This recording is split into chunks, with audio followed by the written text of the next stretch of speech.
So as Jim mentioned, we'll be talking about the quantum apocalypse today, and it's not all doom and gloom, but it is definitely something that is concerning to a lot of cybersecurity professionals and organizations. And it is a pretty gloom picture of what's to come if we don't get ahead of some of the ways we need to secure our systems against quantum computing. When I put this presentation together, and I'll talk a little bit about myself, but just to kind of preface this, I tried to keep it relatively high level. As you can probably imagine, when you start talking quantum computing and encryption, it can get pretty technical pretty quickly. And I know from the participants that are on this list, not everybody comes from a cyber background. So if there's any confusion or you have any questions throughout this presentation, obviously we have a Q&A at the end, but feel free to jump in and ask, and I'll try to answer it with the best possible answer I can that won't get too down in the weeds. So as Jim mentioned, my name is Todd. I am a 30-year cybersecurity veteran. So I've been in cyber now, it's hard to believe 30 years, but you can tell from the gray, it hasn't been all roses and unicorns. But primarily my career has focused on data privacy and data protection.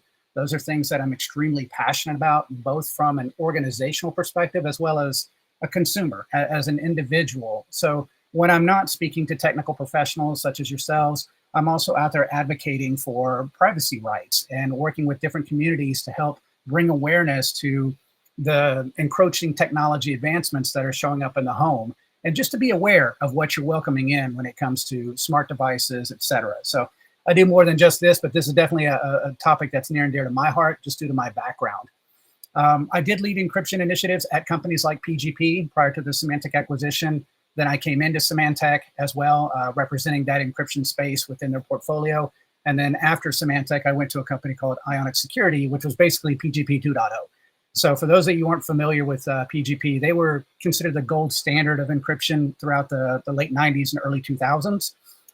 And they were kind of the godfather of how we know encryption today when it comes to things like public key exchange and all that good stuff. So that experience has helped me understand where we've come from and where we're headed as an industry when it comes to encryption. So I come from what I like to think is a position of authority on some of these areas, and I'm happy to share that experience and that knowledge with the team here so that you can all get a little wiser about kind of where we're at, how we got here, et cetera. Throughout my career working for these different organizations, I also was responsible for doing implementations. So I traveled the globe for about 10 years implementing encryption style solutions within Fortune 500 companies. So getting, when we started talking about regulations and compliance needs, everybody got on the bandwagon of getting some semblance of encryption in their environment. So there was a lot of activity and a lot of business to be had back in those days. So again, gained a lot of experience with what organizations struggle with when it comes to adopting encryption.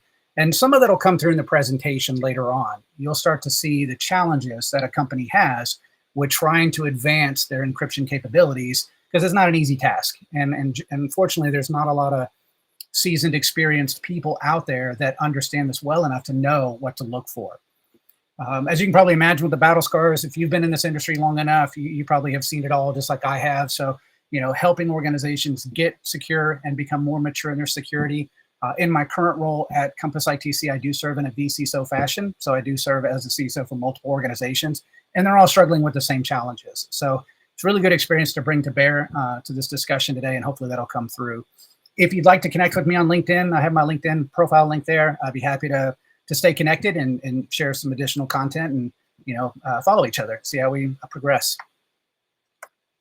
So let's go ahead and jump in. And before I start trash talking quantum computing, I really want to talk about what are some of the benefits that, I'm going to abbreviate it as QC from this point forward, just because it's a bit of a mouthful, but what are some of the benefits of QC to mankind, or what's being advertised as, with quantum computing and QC, there's all these cool things we can start to do that we can't do with classic computing today. And when it comes to what separates QC from what we call classical computing, it really comes down to what they call superposition, or the ability to do processing much faster. And in simplest of terms, when you think about a typical computer, it evaluates 1 and 0. It's the binary language, right? And so when we think about classical computing, it can either evaluate 1 or 0, but it can't do it at the same time. Quantum computing can, and that's really where the value comes in, is that it can assess 1 and 0 simultaneously, which means that the processing is much faster. That means the calculations that it can perform are much faster. So if you take nothing else away from all the fancy jargon around qubits and quantum words and things of this nature, just think in those terms, right? 1s and 0s become simultaneous rather than 1 at a time. So some of the benefits that QC apparently brings to the table is, and some of these are valid, right? Revolutionizing the industries. When you think about the different challenges that certain industries face, for example, drug discovery, being able to analyze and understand the impacts of things like healthcare and helping science come to outcomes much faster than classic computing can. Instead of taking weeks or years, it can take minutes or hours to get to that level. When we talk about simulations, a lot of times we think in terms of like simulating the universe and simulating a black hole. I think Interstellar was the first movie that came out that truly assessed like millions of data points to represent a black hole. And that's one of the awards that they won for that movie, was the fact that they represented that in such a way that even scientists today are still using that model to understand how black holes operate. With quantum computing, we can do that much faster. We can get a better understanding of our universe. More importantly, though, and if you think about it from a, what are some of the areas that of impact that you might not be thinking about? Nuclear testing. So one of the things about nuclear testing is with the test ban, the test treaties and all the stuff that we've got in place now, we can't detonate nuclear weapons above ground. They all have to be underground. So with quantum computing, we can simulate the effects of a nuclear explosion without ever having to set one off. So I know the military is very keen on quantum computing hitting the horizon so that they can stop nuclear testing and start doing it in simulations. That way they're not poisoning the earth as part of this process, but still getting the understandings that they need to be able to assess and analyze the whether it be blast or the impact of a nuclear detonation. And then finally, when we think about where QC can kind of go astray, it's in the idea of unimaginable innovations, specifically around AI. And we'll talk a little bit more about that through the presentation, but other areas of impact, things like healthcare, being able to assess and diagnose conditions much faster and be able to create solutions. Instead of taking years like we did with COVID to come up with an effective vaccine that we knew worked really well, we can do this in a matter of days, just because we can simulate all the different outcomes using quantum computing that we normally couldn't do without human testing. Logistics is another area. If you think about how things move across the globe right now, there's a lot of inefficiencies with those procedures. Having quantum computing kind of figure out all this ahead of schedule will allow delivery of goods to be much simpler and much more efficient. So this has much more impact beyond just your cybersecurity concern. And these are some of the advertised benefits. So again, all roses when you think about it from that perspective. But as we know, mankind generally doesn't follow that track and ultimately will use good things for either being weaponized or for bad purposes. So how does quantum computing affect encryption as it stands today? Well, as we already talked about with the quantum mechanics, the ability to do calculations much faster allows it to process much larger numbers than ever before. And when you think about encryption, what it's typically made up of, it's mathematics. It's a bunch of numbers. The ability to calculate these numbers are generally insurmountable when it comes to cracking. But with quantum computing, that changes the game a little bit by making that process much faster. Interestingly enough, I included a couple of algorithms that were developed back in the 90s that were theoretical at the time, but if they become something that gets applied within quantum computing, could really be damaging. So these are some of the risks that we're already thinking through. We've been thinking about them for over 20 years at this point. So Peter Shor, who's a professor of applied mathematics at MIT, back in '94 developed a quantum algorithm that basically factored exponentially faster than the best currently known classical computer at the time, which back in '94, computers compared to today were much slower, but the theory was there. And the idea was, if we can factor these numbers much faster and break them down quicker, then all encryption at the time is at risk. So in this concept, from an algorithm perspective, it will dynamically break RSA, ECC, or what we call elliptical curve cryptography, and the Diffie-Hellman encryption. So these ciphers are these algorithms are well-established, well-tested, and well-known, and a lot of companies put these in place. A lot of companies have these there. So if you think about your DKIMs, so your domain keys, you think about TLS, you think about all the things that use RSA today, this one algorithm in the hands of quantum computing could crack it pretty quickly. Then we have Grover's algorithm, and this was originally designed by Love Grover as a database search algorithm to speed up the ability to query databases. And as a side effect of this, he was able to determine through his algorithm that he could have the effective key length of symmetric encryption. So imagine AES 256, you're now at AES 128. Because of this algorithm, it cuts that encryption capability down in half, which again reduces the amount of time that it takes to crack the encryption using quantum computing. And I'll stop here and kind of give you guys a little bit of a primer about some of the inherent risks with encryption, because it sounds like, wow, before quantum computing, encryption was secure, right? Well, not really. At the end of the day, the one thing that encryption suffers from the most is time. You give anything enough time and it will crack the encryption. Now, it might be millions of years, but in a million years, we can crack the encryption using traditional computing. So what quantum computing does for us is it reduces that time from thousands of years down to literally hours. And so when we start talking about some ways to solve this, it's resetting that clock. So what was normally 1,000 years is down to minutes. Now we can push it back out to 1,000 years. So that's the tug of war that encryption has within the industry about how do we get ahead of some of these things to reset that clock. Even once we've done that, it's still at the mercy of time. So it's still a problem. It just lengthens that. So what is the apocalypse? When we talk about this doom and gloom model as it relates to quantum computing and quantum cryptography, we look at it in terms of obsolescence. So as soon as quantum computing becomes something that is mainstream, that is operationalized at the common man level, it's not theoretical, it's not something in the hands of the big giants. When that day comes, all of your encryption as it exists today will be vulnerable and will be exposed. So from that, we talk about the broken algorithms such as RSA, ECC, Diffie-Hellman, and even AES, which is treated as military grade, has been chipped away at recently by quantum computing and some experimentation. And this is universal. So this will be something that will hit the globe. It's not going to be unique to specific organizations. This is going to impact all of us. So imagine waking up one morning and all of your information is now exposed. Everything about you, your financial transactions, your emails, your signal chats, your web traffic that's typically TLS encrypted, anything that had encryption protection yesterday is now exposed tomorrow. And in those situations, there are no more secrets. And in that particular condition, the world's going to be thrown into chaos. Because we think about financial systems, being able to have manipulation of the markets, going in and actually creating a bunch of bogus entries. And the next thing you know, we dilute the market down to where it collapses in on itself. You know, military secrets. Think about all the communications that the military does with satellites and with weapons in the field. All of that could be disrupted and all of that could be exposed. So it really does create this Armageddon situation when that day comes, and it is coming soon if we don't get ahead of this.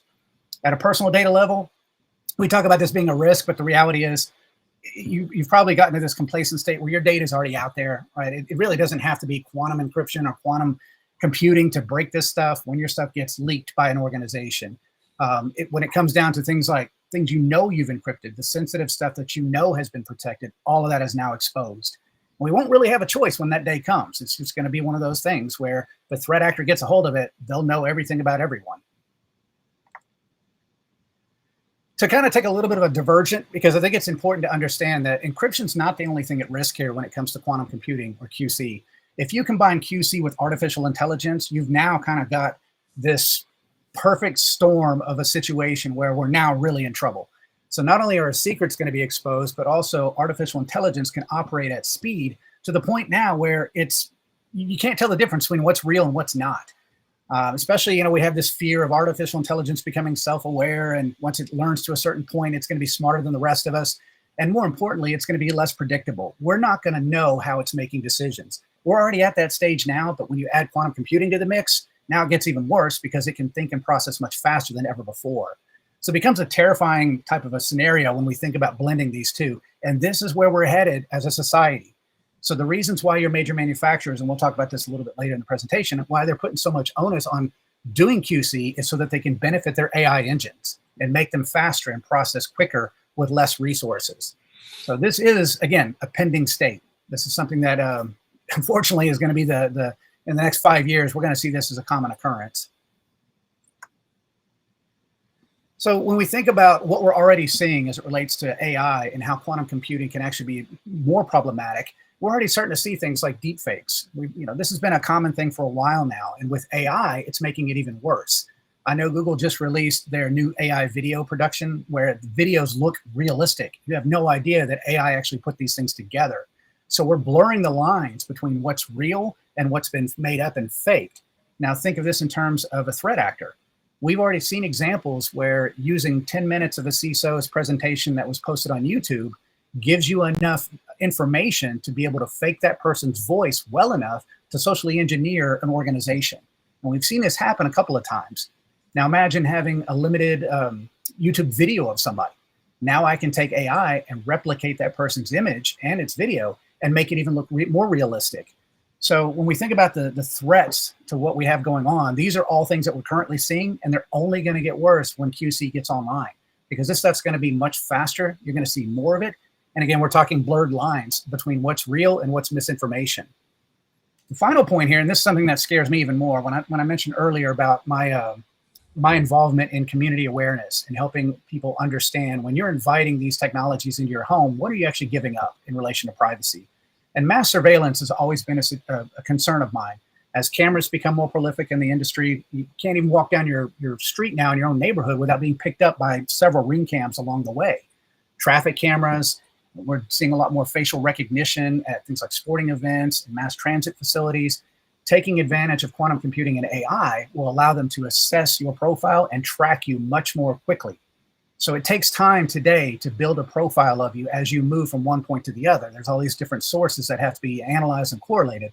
With quantum computing, that's much faster. So from the time you leave your house until you get back, you're going to be tracked all the way through. And that to me scares me, because at that point, there's nothing we can do. Your privacy basically evaporates. The only private place we're going to have left is the mind, and that's slowly becoming a problem as they continue to work with biometrics and things of that nature. So again, when we think about all the threats and the doom and gloom associated with quantum computing and AI, it's not a great picture. It's really something that we have to be concerned with. So let's pull it back to the crypto concern. When we think about encryption, if you listen to NIST, NIST is still estimating that the full quantum threat is 5 to 10 years away. And I, as a professional in encryption, disagree. The signs are there. Right, we have several major manufacturers that have announced, quantum chips in the last year. We've seen exercises by the Chinese trying to take down certain aspects of AES. We've seen certain things happening in the industry right now that, to me, indicate we're really about 2 to 3 years out before this becomes reality, just due to the nature of the advancements in the technology. And the reason why NIST is saying 5 to 10 years and trying to calm people down is because this is not the first rodeo for these guys. When you think about what we've done in the past, for those of you that are familiar with triple DES or 3DES, the algorithm that was used for encryption, that was deprecated about 10 years prior before most organizations moved off of it. And NIST gave everybody about a 5 to 10 year window to say, move forward, even though they knew that algorithm had been deprecated long ago. But organizations are slow to respond. So they kind of buffer this time frame, because they understand it's about how long can it take the organizations to move off. And if we give them a 5-year runway, maybe they'll start doing something about it within year 2. If I were to tell you that this is actually going to happen in 2 to 3 years from now, it doesn't give you a lot of time to pivot and to do all the assessments that you need to see where your threats are, and then to be able to roll in something that will protect you from those threats. Now, in the meantime, we are seeing an active list of current attacks, this harvest now, decrypt later concept. When you think about how ransomware operates today, the fact that it steals your data, disrupts your data by encrypting it, and then holds your data hostage. Those are the ones we know about.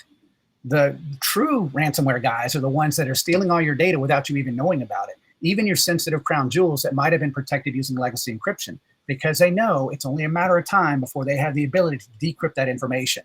So they're just able to take your data today and hold on to it and warehouse that data until such time as they can decrypt it using quantum computing. This is actively happening right now. And this is something that is going to continue to happen. So when we think about what's the damage today, this is what we're dealing with.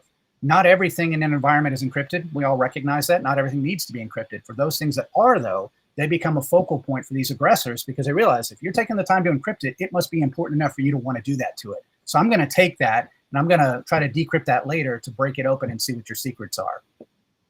So just be aware that even though we have this 5 to 10 year window that NIST claims, this kind of activity is happening right now. And so your data is probably already gone or on the way out in anticipation of quantum computing. Okay. Yep. So when we talk about which algorithms are affected right now, and some of these might be familiar to you, some of them might not. If you don't come from an encryption world, this might be kind of Greek to you, but I'll just kind of break it down in the simplest of terms so that everybody understands where we stand. You'll hear me use terms like algorithm and cipher, and the two are not really interchangeable. In the context of what we're talking about today, think of the algorithm as like a recipe for encryption. It provides the instructions for how encryption should be invoked, but it actually doesn't do any of the encryption services itself. That's what the cipher does. So the cipher can be treated like a specific dish using that recipe, and it combines the algorithm with key ingredients such as cipher strength. So that's why you'll hear us use AES 256. That's your key strength. You'll hear us use certain flags like non-repudiation. You hear things like signatures and signing. So there's certain ingredients that can be applied to the algorithm that then invoke that encryption. And so when we look at these algorithms, these are all the most common ones that are out there today. I already mentioned the fact that RSA is a very common algorithm in use with things like your domain keys, TLS sessions. So when you're going to your web traffic, RSA is kind of a wrapper around that. We have ECC for certain types of file encryption. Same thing with Diffie-Hellman. And then, as I mentioned earlier, AES is the considered military strength encryption that our military and our governments use to protect their assets. So when we look at, are these things vulnerable? As you can see by the chart, yeah, every single one of them is vulnerable to some extent. Even AES is partially vulnerable, but it determines it's based on your key sizes. So if you're running AES 512 or something larger, your risk of vulnerable computing against quantum computing is less, but it still is impacted by that. Just know that every time you increase the key size, you're also increasing the amount of resources required to do encrypt, decrypt functionality, which is why you'll typically see people top out at about the AES 256 level. Very rarely do we see people move up to 512 just due to the nature of the resource intensity. And we often see that 256 is good enough, and that's typically what we see get implemented. Now, I list one-time pads here, and if you're not familiar with a one-time pad, it's actually something you should probably look into because it's one of the original ways to handle encrypt, decrypt ciphers, and it's considered a single use of a pre-shared key that's uncrackable. So if you're familiar with things like number stations, the way governments communicate with spies over shortwave radio, it's just a series of numbers. Anyone can pick those up and anyone can record those. But unless you have that pre-shared key on the other end, you cannot decrypt that message. And no computer on the earth, even quantum computing, will be able to crack that. Now, I bring it up because it's a very traditional way of doing encryption, very simplified way. But as you can see, it's impractical to implement. There's no way to operationalize something like that. So all of these advanced algorithms are at the mercy of math, whereas one-time pads are not. So I just like to toss that in there that we still have an uncrackable mechanism even after quantum computing comes online. It's just unfortunately not operational.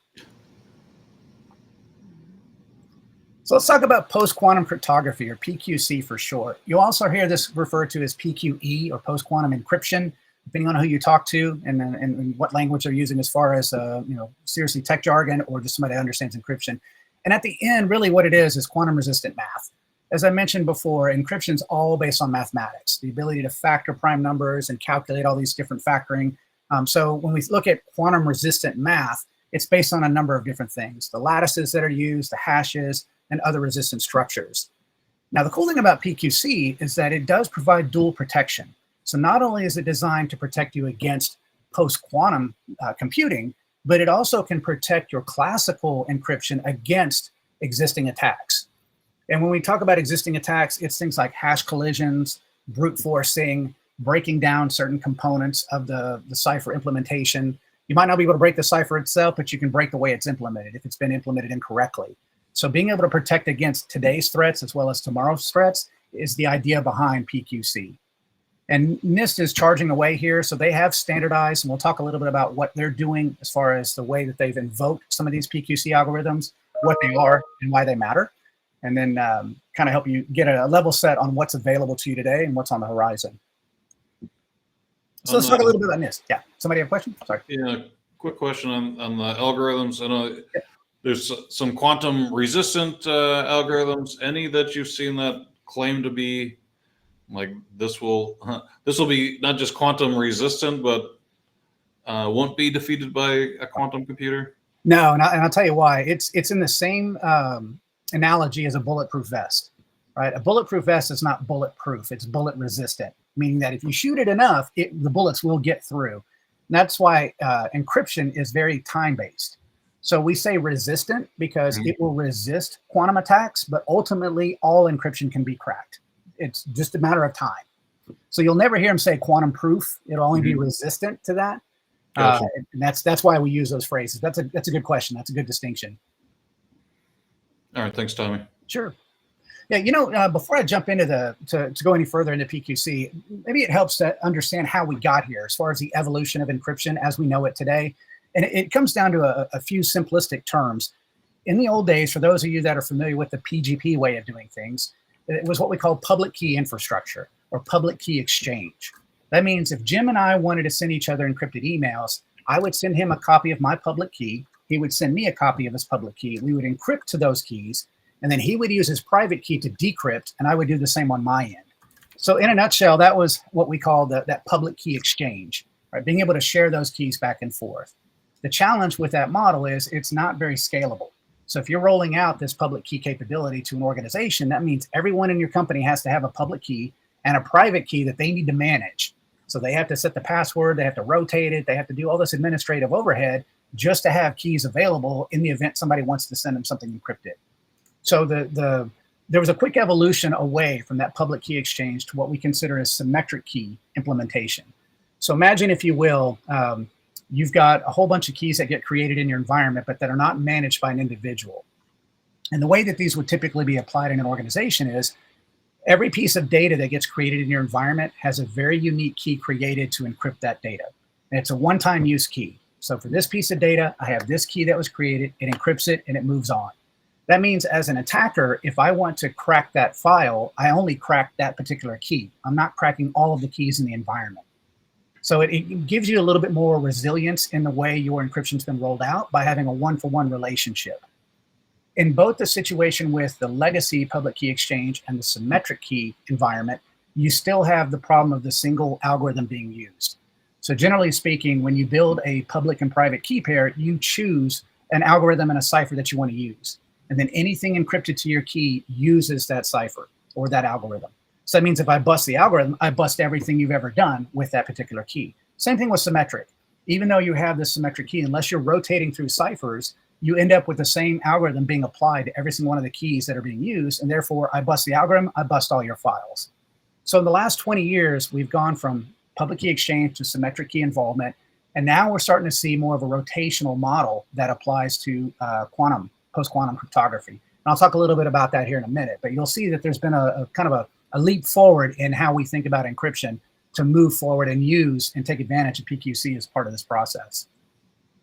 But as it relates to NIST, so we'll talk a little bit more about this, but NIST has selected 4 algorithms. These are available to everyone out on the market right now, so you can take advantage of these. They've also implemented the FIPS standard for each one of these, so FIPS 203, 204, and 205. These kind of articulate the way the cryptographic modules are applied. So if you ever want to be audited to make sure that, say you want to build these into a tool that you're developing, you can have a FIPS certification that goes along with that, kind of like the 140-3 or 142-3 and all these things where you have a standard that can apply to PQC type algorithms. So again, they're moving forward that standardization. It's still not 100% finalized yet, so there's still some dialogue happening about, you know, what are the standards that we want to make sure we adhere to. And as a result, some of the startups that we've seen in the industry kind of put all their eggs in one basket, because if something changes, they now have to pivot and pivot pretty quickly to catch up. So in my mind, until we get full adoption, full standardization from NIST, it's still a bit of a moving target. And then as far as the mandates are concerned, so governments and enterprises are urged to prepare now. And we'll talk a little bit more about what the NSA did back in 2021. But what I'm expecting to see in the near future is government entities starting to update regulatory requirements to include PQC specifically in their mandates. So think about HIPAA. You know, unfortunately, HIPAA doesn't actually require encryption. If you look at the law, there's nothing in it that says you got to have encryption. You have to have data protection, but not necessarily encryption. I would expect those regulations to be updated to include specifically PQC style encryption.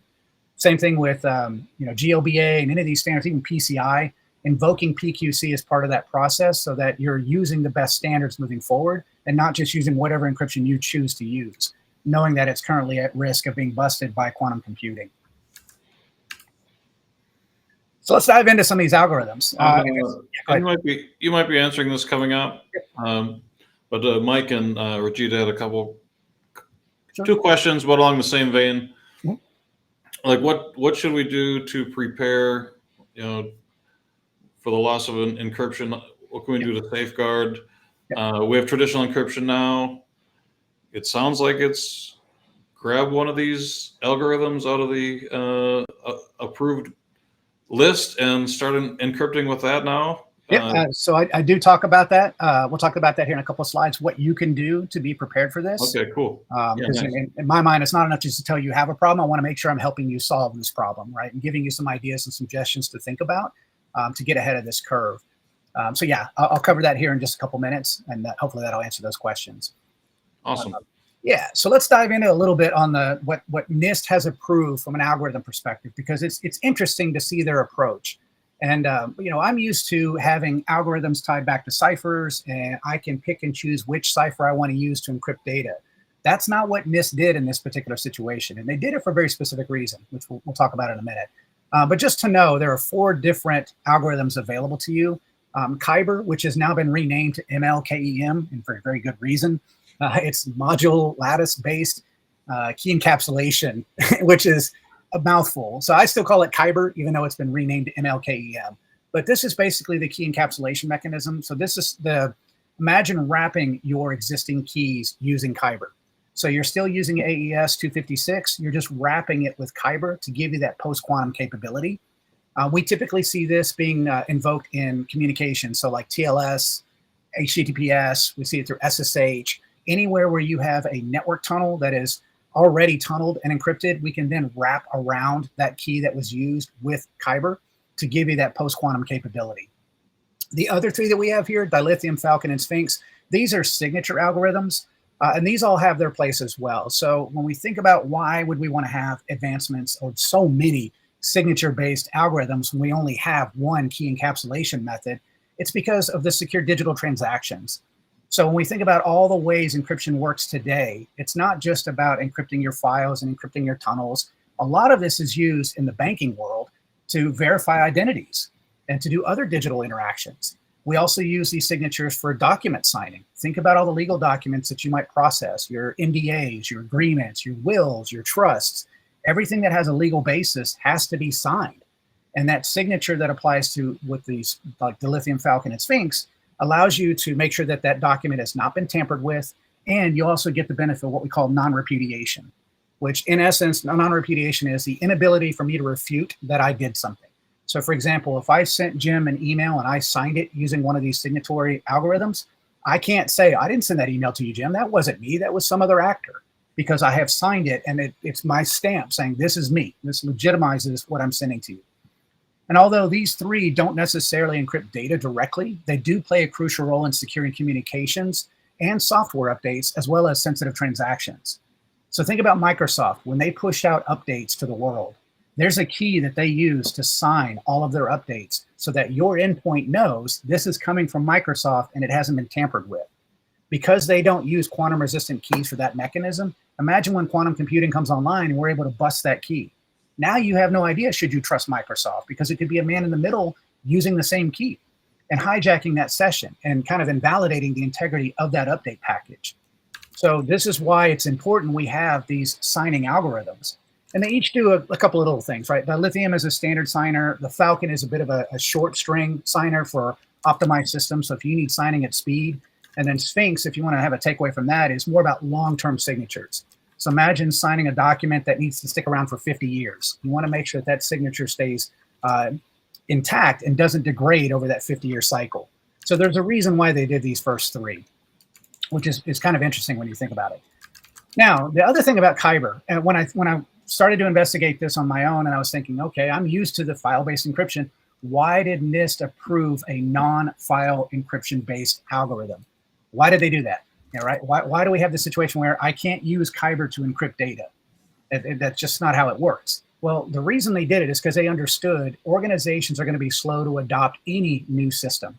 They're probably going to keep AES in their environment. They're probably going to keep RSA in their environment. So rather than requiring you to displace that by decrypting your data and then re-encrypting it with a post-quantum algorithm, they decided, why don't we just build an encapsulation mechanism? So that's basically what Kyber does. It still relies on you having AES or RSA or ECC, one of those standard algorithms in your environment. It just kind of safety nets it by wrapping it with its own encapsulation. So this made it easier for organizations to adopt, because you're not really forced to decrypt your data first, which is typically a massive administrative overhead to do that. And all you have to do is apply Kyber, rotate it in, and then it just populates it over your keys and keep on trucking. So it's actually a relatively simple way to get this into your organization and to future-proof you without having to do a bunch of reverse engineering. But it's important to note that none of these keys or none of these algorithms do any kind of data encryption on their own, right? These all have different mechanisms. So until NIST approves a brand new algorithm, something that's better than AES, this is what we got. And in my opinion, if you ask me, hey, how secure is this? I'm 50-50 on my confidence level. And I'll tell you why. I don't like the idea of having a single key encapsulation method. What happens if Kyber gets compromised tomorrow from some unknown threat that we're not aware of today? And that's the only one we have. We have no alternative. We have no other option. So we're kind of putting our eggs in one basket by having this single instance that we can rely on. And that's not to say Kyber has not been attacked, because it has. Over the last year, there have been at least 3 separate side channel attacks demonstrated against Kyber. Now, they were patched, but as I mentioned earlier, these side channel attacks are not really attacking the algorithm. They're attacking the way the algorithm is implemented. So if the algorithm is written incorrectly, or it has certain instructions that can be exposed or vulnerable, that's what we're attacking. And these side channel attacks bypass the encryption capability and kind of expose the information, which is not what you want. So until we have a variety of different types of options for us, I'm a little skeptical that this is the path forward. That's just one man's opinion. You might feel differently.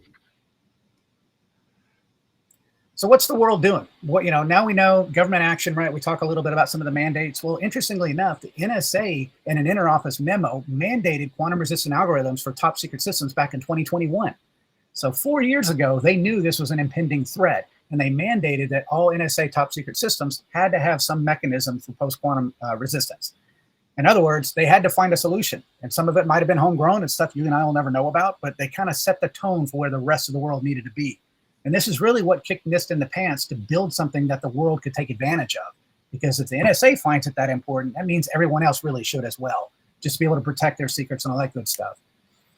Tech giants that are currently involved in testing these hybrid encryption approaches, and you're going to see me chuckle a little bit when I name these guys, Google, Microsoft, and AWS, simply because you'll see in my next slide why I'm a little skeptical about them as well.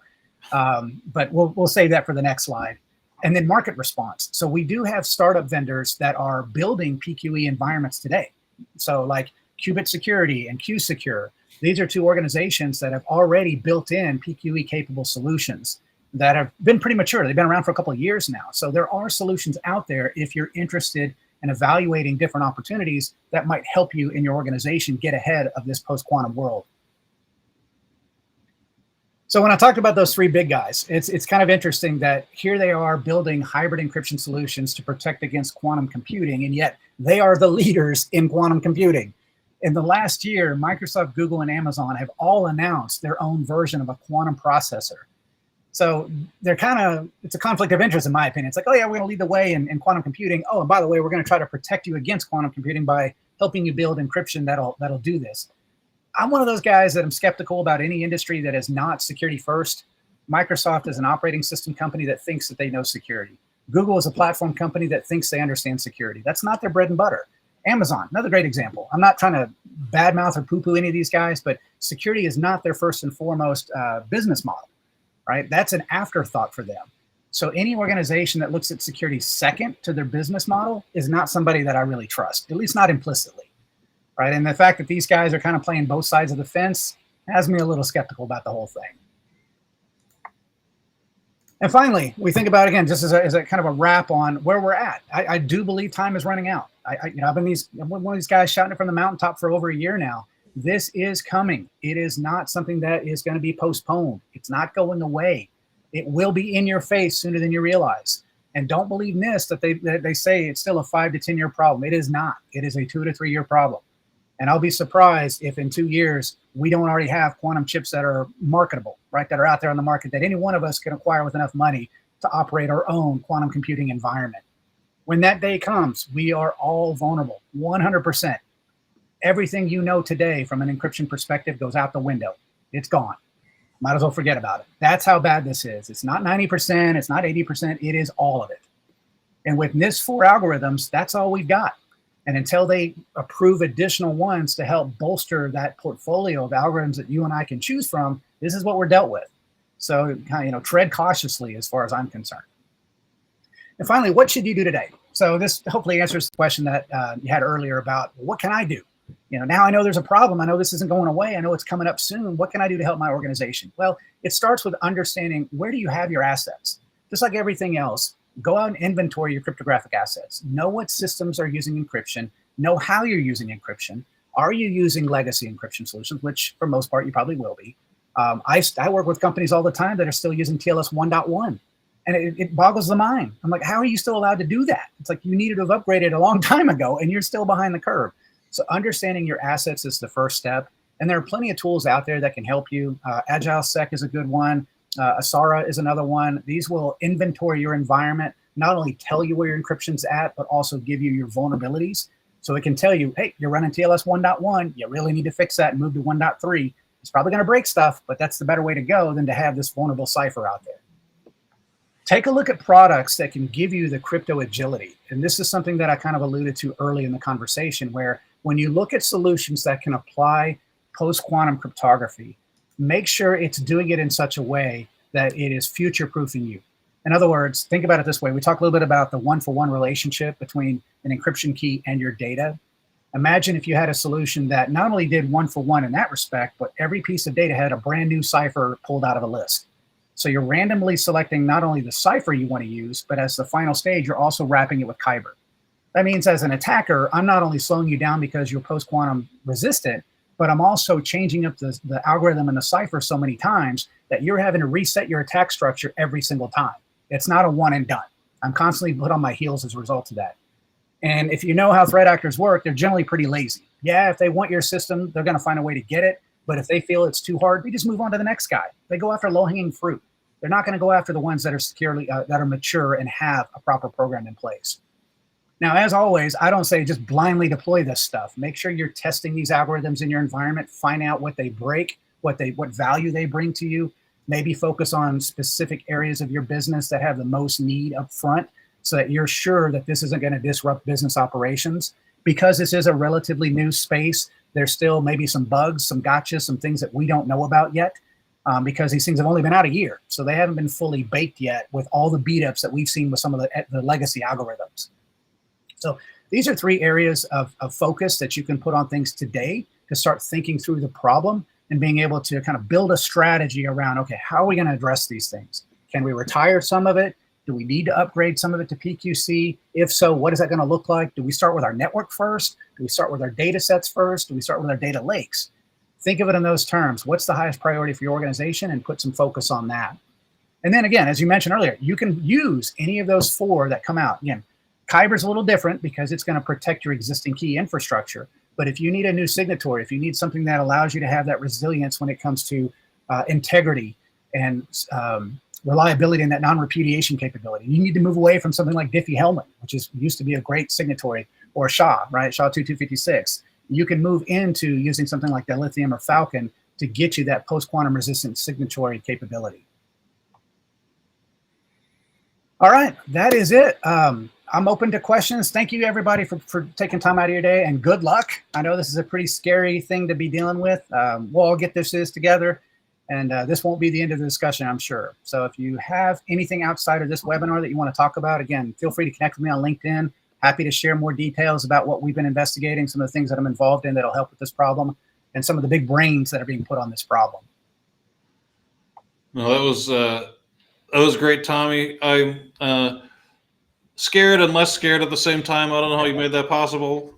A couple questions. I'm going to roll through the questions in the chat, maybe in reverse order. When you're going through the people that are in the quantum chip game, Kenny Kahn, one of our organizers, is wondering, do you know if NVIDIA's in the quantum game?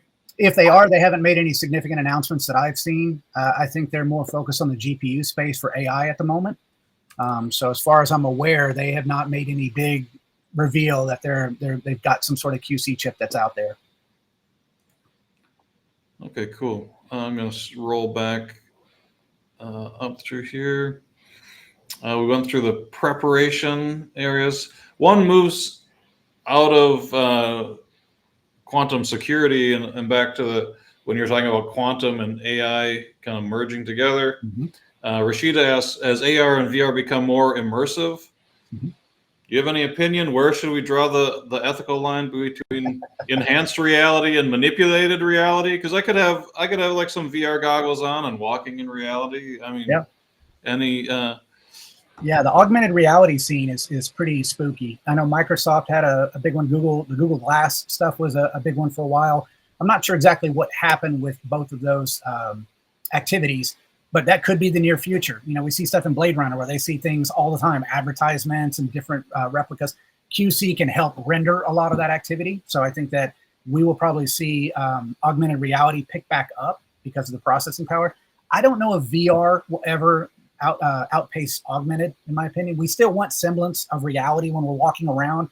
I don't know about you guys. I get motion sick, and it doesn't matter how fast the refresh rate is. I want to vomit. Augmented reality, on the other hand, allows me to have that spatial awareness. So I do think QC and augmented reality can help.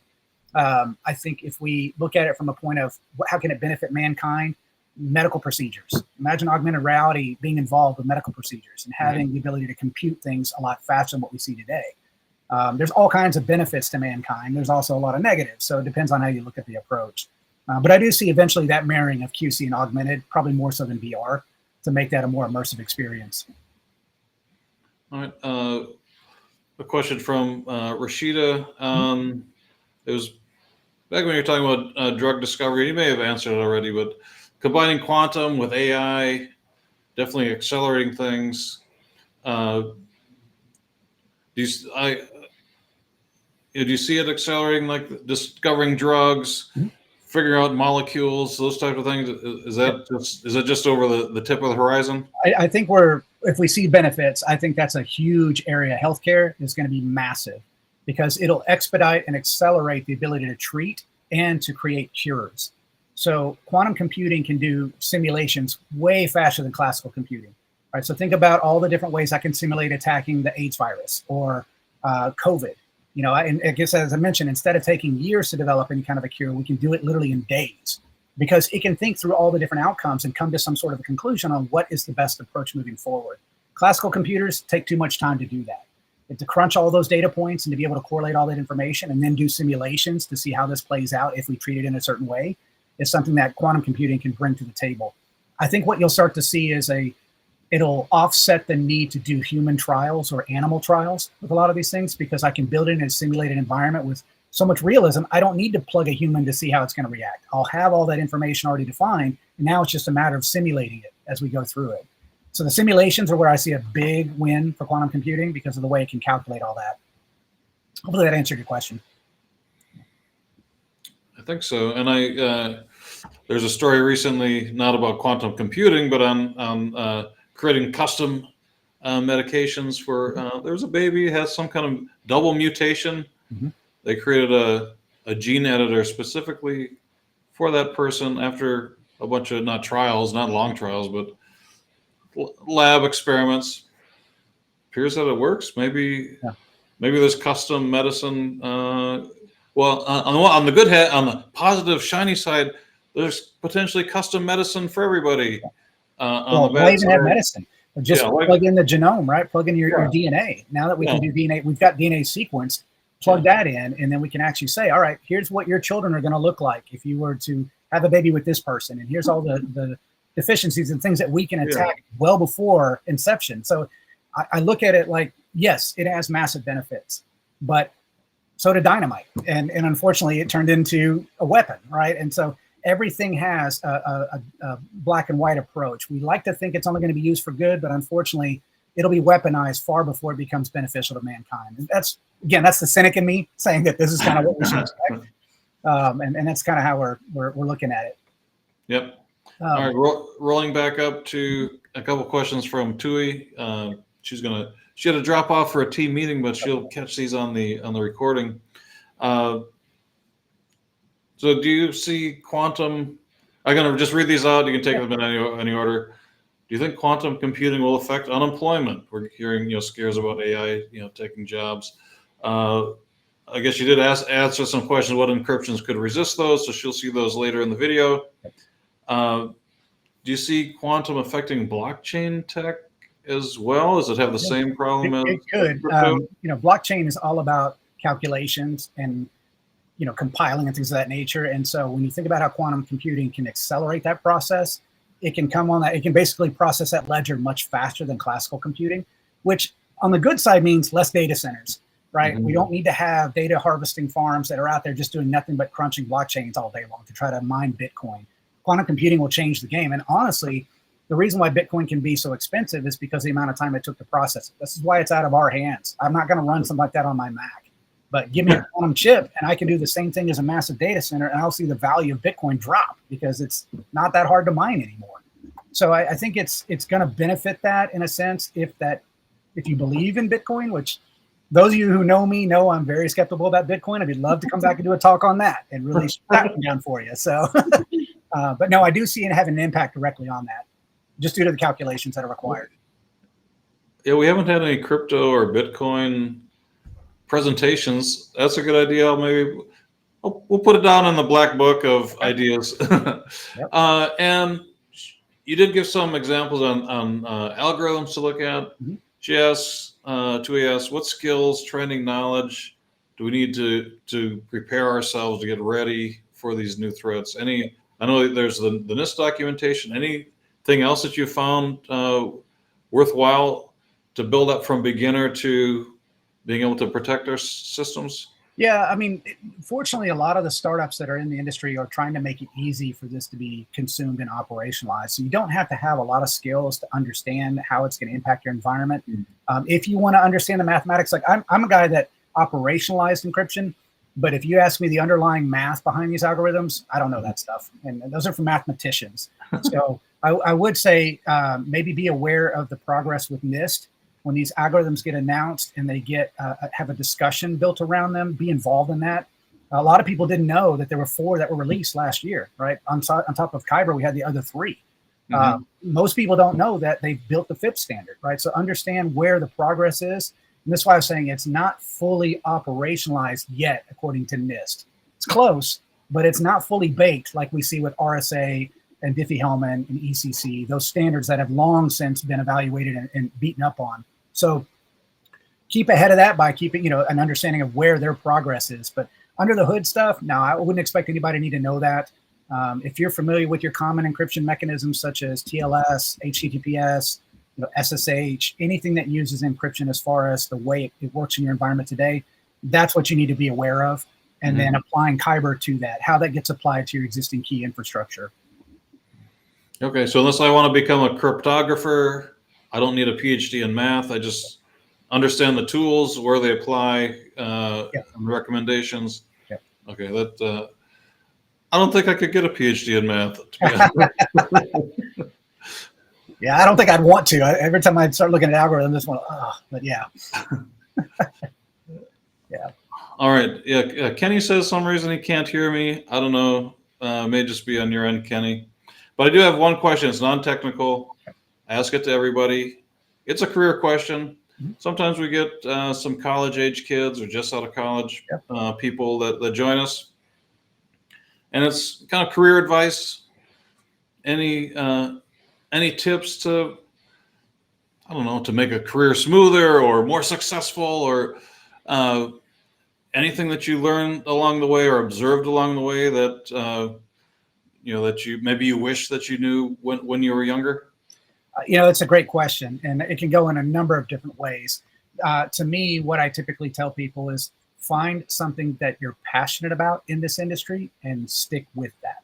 It's going to take if you're coming out of college, you're not going to know. It's going to take you 3 or 4 years to figure out what really gets you motivated in the morning. And once you find that, make a career of it, because it will help you in the mornings when you're having a bad day, and it will accelerate you when you're having a great day.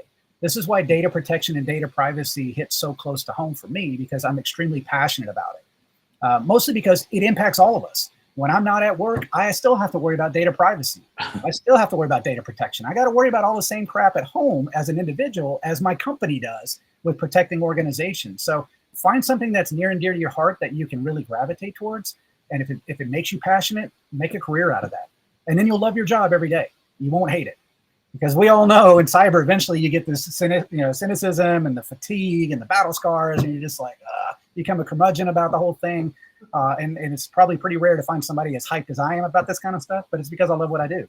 I love the passion that I have for the topic. And this is not just for those that haven't met Tom before. He is definitely hyped about it. He didn't get extra hyped for the presentation. Cool. This is how excited he is about cybersecurity all the time, which is always brings a smile to my face. Yep. I did want to point out that there was one follow-up question to the NVIDIA question about, is NVIDIA doing processor chips? Mostly Yep. around what do these platforms do to help with quantum research? And that's actually a good question. So what NVIDIA is doing, and same thing with AWS, is that instead of building their own chip, they're building out a space where when these chips come online, you'll have a place to test them. Like they're building out the architecture to say, we'll build it like a cabinet, basically. Not that that's a cabinet, but you know what I mean. They're building in all of the electrics and all the cooling and everything you're going to need so that when you bring your chip to the table, you plug it into their environment, and that will help you research a lot of how this is going to function. Does it meet the metrics and the benchmarks that you're looking for? And there seems to be a market for that, because I know AWS is doing the same thing, where they're building out environments for people that have quantum chips to come in and play in their space. And hopefully that answers your question on that one. Yeah. All right. I'm not seeing any new questions. Rashida, if that answered your question, hopefully it did. Yeah, definitely appreciate all of the questions in the chat. Thank you everybody for that. We'll leave it open 10 seconds, see if anything else comes through. Tommy, definitely appreciate your time that you've put into this. I'll get the slides from Tommy. It'll have his LinkedIn there if you weren't able to grab it. His LinkedIn profile is also all over LinkedIn itself. If you saw the post for this, you saw Tommy's LinkedIn. Just click into it. Recording for this will be up by Monday with the slides, usually earlier. Just go down the same event page that's used here. It'll be just scroll on the bottom. It'll just be right embedded there, and you can share with your colleagues and other interested parties. It's a great way to share the knowledge for those who couldn't make it during this 1 hour. Tommy, if you can stick around for the next part, please do. Sure. If you can't, no big deal. But we'll take a 5-minute break. I'll put up a little timer. 5-minute break. Grab some water. I'll make everybody a presenter. And turn your camera on, your mics on. We'll do a little icebreaker, get to know each other. Maybe some extra questions if they come to your mind, you can ask Tommy about them. Once again, Tommy, really appreciate your time and sharing your passion and knowledge with us. Yeah, thank you for having me. I appreciate it. And thanks everybody for your time today. So good session. Hope you learned something. Hopefully I didn't keep it in the weeds too much, and happy to continue the conversation.